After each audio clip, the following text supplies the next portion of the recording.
Glow. Written by Stacey Wallace Benefiel. Narrated by Martha Lee. Chapter 1.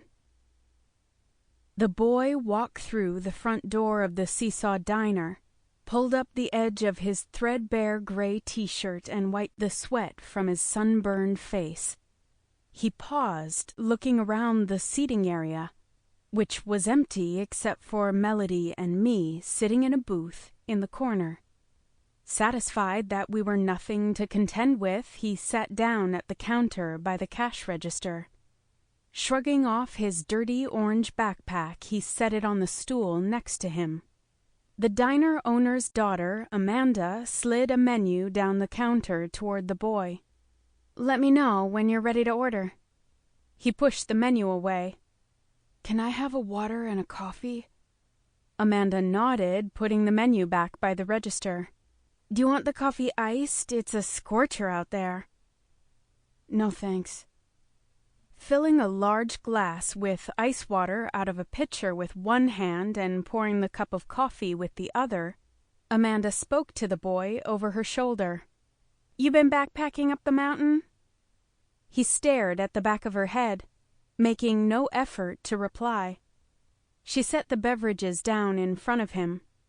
"Coffee's on the house. I'm going to have to toss the rest of the pot at the end of my shift anyways. You're the only one drinking it." She smiled and then went back to the other end of the counter where she'd been refilling salt shakers.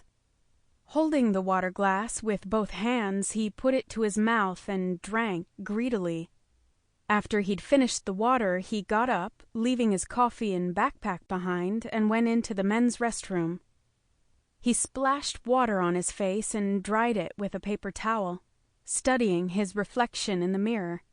Pushing his greasy, sun-streaked blonde hair back from his hairline, he scratched at the edge of his forehead with his fingernail. The skin peeled back a few centimeters all the way down to the bone.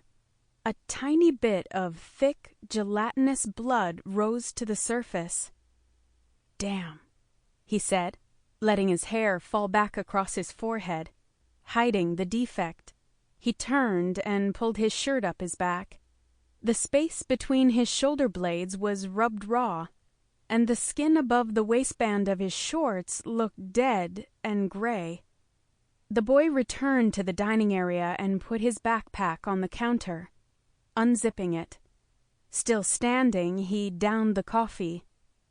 "Thanks for coming in," Amanda said, smiling. Sample complete. Ready to continue?